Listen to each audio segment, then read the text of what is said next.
Pada November 2023, merek kecantikan Scarlett milik Felicia Angelista menjadi sorotan publik akibat video pernyataan Felicia terkait konflik Israel-Palestina. Video tersebut menunjukkan keprihatinannya terhadap anak-anak yang menjadi korban dan menyerukan gencatan senjata. Meski netawala tampak netral, warganet mulai menunjukkan kegelisahan terhadap narasi yang digunakan, khususnya dalam pilihan kata peperangan.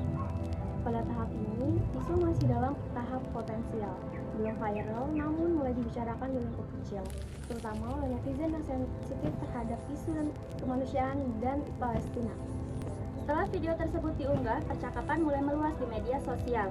Unggahan dari Felicia mulai mendapatkan komentar negatif dari banyak netizen yang mempertanyakan keberpihakannya dalam konflik. Rasa seperti buzzer Israel ya? Atau boykot Scarlett sekarang juga muncul dari akun-akun publik. Tagar boykot Scarlett mulai bermunculan di Twitter dan juga TikTok, membuat isu ini masuk ke tahap emerging. Pada fase ini, ketidakpuasan mulai terbentuk sebagai opini publik yang masif meskipun belum di tahap krisis.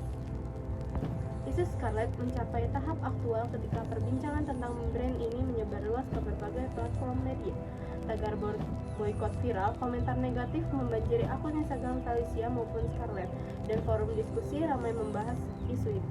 Media sosial mulai menyoroti reaksi publik terhadap pernyataan Felicia.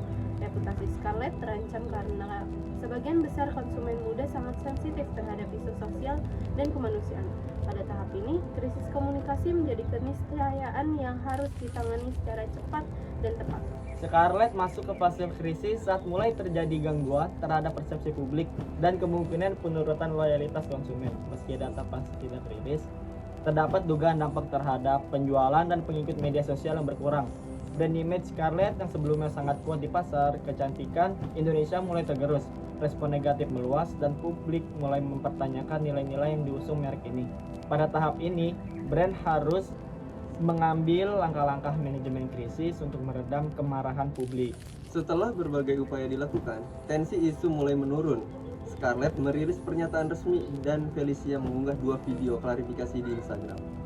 Isu mulai mereda, meskipun belum benar-benar hilang, percakapan publik melambat, tetapi dampak reputasi masih terasa. Isu kini masih tahap downmark, di mana perusahaan harus terus waspada karena potensi muncul kembali masih ada. Tapi ini adalah waktu yang tepat untuk memperkuat strategi pemulihan jangka panjang. Scarlett mengambil beberapa langkah strategis dalam menghadapi krisis ini. Pertama, Felicia menyampaikan klarifikasi dan permintaan maaf secara personal, mengakui adanya kesalahan dan pengeditan video sebelumnya. Ia menegaskan bahwa ia mendukung kemerdekaan Palestina dan menyesali kesalahan yang terjadi. Kedua, brand Scarlett merilis pernyataan resmi yang menegaskan bahwa mereka sejalan dengan sikap pemerintah Indonesia dan mendukung hak asasi rakyat Palestina. Selain itu, Felicia menekankan bahwa posisinya tidak mendukung pihak manapun, tetapi mendukung nilai-nilai kemanusiaan dan perdamaian global. Langkah strategis lainnya adalah dukungan dari tokoh publik seperti Zaskia Adya-Meka. Zaskia mengaku telah berdialog langsung dengan Felicia dan meyakini bahwa Scarlett tidak mendukung Israel. Zaskia juga menyatakan bahwa Scarlett sudah memberikan bantuan kemanusiaan untuk Palestina. Meski tidak dipublikasikan secara terbuka, ini menjadi langkah penting dalam pemulihan citra karena tokoh publik memiliki pengaruh besar dalam membentuk opini masyarakat. Meski kampanye boykot masih berlangsung, terutama di kalangan sensitif, strategi ini cukup efektif menahan laju kerusakan reputasi. Secara umum, penanganan krisis oleh Scarlett dinilai cukup cepat dan terukur. Klarifikasi langsung dari pemilik brand dan pernyataan resmi menunjukkan transparansi dan tanggung jawab yang moral. Dukungan dari figur publik memperkuat pemulihan citra, sehingga sebagian besar loyalitas konsumen berhasil dijaga. Namun, untuk jangka panjang, Scarlett perlu melakukan 3 hal. Yang pertama, memperkuat program CSR dan mendukung isu kemanusiaan. Yang kedua, melakukan komunikasi publik secara konsisten dan empatik.